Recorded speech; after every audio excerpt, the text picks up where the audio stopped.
Vizag summit రేపు 14-15 తారీఖులో వైజాగ్లో పార్ట్నర్షిప్ సమ్మిట్ 30th CII 30వ Confederation of Indian Industry CII summit జరుగుతూ ఉంది. ఈ సమ్మిట్ ద్వారా రాష్ట్ర ప్రభుత్వం చెప్తున్నది ఏంటంటే ప్రతి మనిషిని, ప్రతి కుటుంబాన్ని కూడా పారిశ్రామికవేత్తల కింద చేసేస్తాం. ప్రతి ఇంట్లోనూ ఒక పారిశ్రామికవేత్త ఉంటాడు. ఇంకో ఆయన చెప్పాడు, నాకు అర్థం అవ్వలేదు. లోకేష్ చెప్పారు, ఈ పారిశ్రామిక అంటే పార్ట్నర్షిప్ సమ్మిట్ వల్ల 10 లక్షల కోట్లు ఇన్వెస్ట్మెంట్ తెస్తాం, 10 లక్షల ఉద్యోగాలు కూడా తీసుకొస్తాం. 10 లక్షల కోట్లు తెస్తే 10 లక్షల ఉద్యోగాలు ఏంటో అన్నది కూడా నాకు అర్థం అవ్వదు. అదే సౌండ్ నాకు దీనివల్ల గొప్ప ఉపయోగం అన్నది నాకు కనపడింది ఏంటంటే, మొన్న ఒక 2 రోజులు విశాఖపట్నంలో ఉన్నాను. విశాఖపట్నాన్ని ముస్తాబు చేస్తా ఉన్నారు, రంగులేసి రోడ్లేసి. ఇంజనీరింగ్ కాలేజీ గ్రౌండ్స్లో ఇంజనీరింగ్ కాలేజీ రోడ్లు వేసేసి సర్వాంగ సుందరంగా విశాఖపట్నాన్ని తీర్చిదిద్దుతున్నారు. అది ఒక్క ప్రయోజనం మట్టుకు నాకు కనపడింది. ఎందుకు చెప్తున్నానంటే,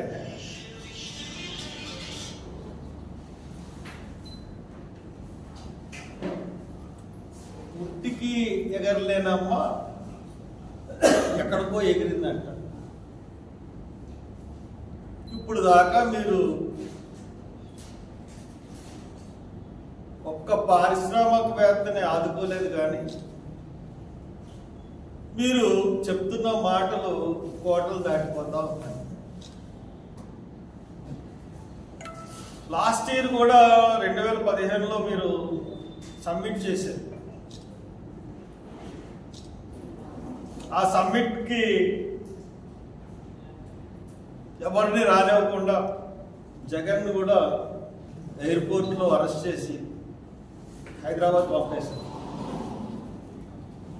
అప్పుడు కూడా 356 ఎంఓయూలు గుర్తుంచుకున్నారు. దాంట్లో 156 ఎంతో బోగస్ ఎంఓయూ. ఇప్పుడు కూడా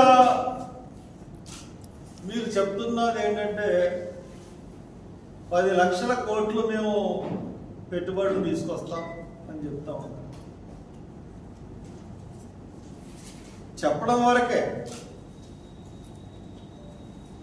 ఈ 10 లక్షల కోట్లు కూడా వచ్చేసినాయి అని చెప్పి రేపు 16వ తారీఖున ప్రకటిస్తారు కూడా. దాంట్లో ఎన్ని డొల్ల కంపెనీలు ఉంటాయో తెలియదు, ఎన్ని పెట్టేసిన కంపెనీలు ఉంటాయో తెలియదు, మీరు నిజంగా ఎంత చేస్తారో తెలియదు. ఇది 30వ కాన్ఫెడరేషన్ ఆఫ్ ఇండియన్ ఇండస్ట్రీ. వాళ్ళ భాగస్వామ్యంలో నిర్వహిస్తుంది. Piyush Goyal central government minister for industries కూడా వస్తాడు. ఇది ప్రతి సంవత్సరం జరుగుతూ ఉంటుంది ఎక్కడో చోట. ఈ సంవత్సరం మీరు తీసుకుని వచ్చారు, బాగా హైప్ క్రియేట్ చేశారు, కానీ ఆచరణలో మటుకు మీరు ఫెయిల్ అవుతూ ఉన్నారు. ముఖ్యంగా మీరు చెప్తున్నటువంటి ప్రతి ఇంటిలోనూ కూడా ఒక పారిశ్రామికవేత్తని మీరు చూస్తారు రాబో కాలంలో అని చెప్తా ఉన్నారు. మీరు ఎప్పుడు కూడా మొదటి నుంచి కూడా ఒక అబద్ధాన్ని 100 సార్లు అబద్ధాన్ని మాట్లాడితే అది నిజమైపోతుంది అనుకున్న ఒక సూత్రం మీద ఆధారపడే మీ గవర్నమెంట్ పనిచేస్తూ ఉంటుంది.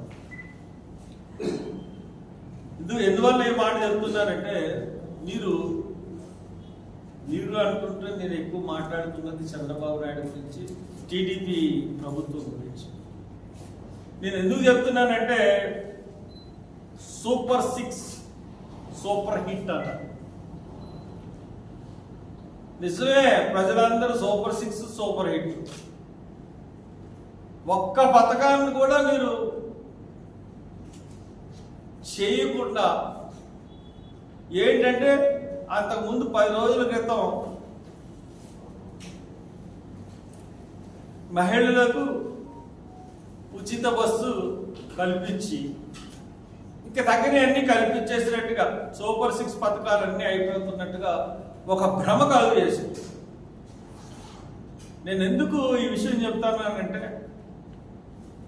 మీరు ఇప్పుడు ఇండస్ట్రియల్ సమ్మిట్ చేస్తామంటున్నారు, కానీ మీ హామీలు నిరుద్యోగులకి నెలకు 3,000 నిరుద్యోగ వృత్తి ఇస్తా అన్నారు, 20 లక్షల ఉద్యోగాలు కల్పిస్తారు. ఈ రెండింటిలోనూ ఫెయిల్ అయ్యారు. అలాగే రైతులకి 20,000 రైతు భరోసా ఇస్తాను, అది కూడా ఫెయిల్ అయింది.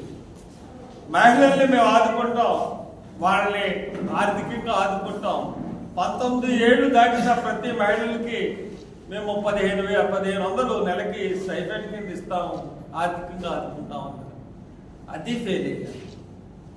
తల్లికి వందనం అని చెప్పి చేస్తామన్నారు, ఆ తల్లికి వందనం అని చెప్పి చేసింది 1 సంవత్సరం ఇవ్వలేదు, వస్తుంది సంవత్సరం ఏమన్నా లేదు.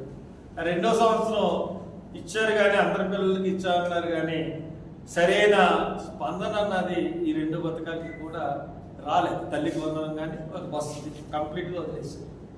తర్వాత సిలిండర్, ఆ సిలిండర్ల విషయంలో కూడా ఇప్పటికీ కూడా అబద్ధాలు ఆడుతుంది.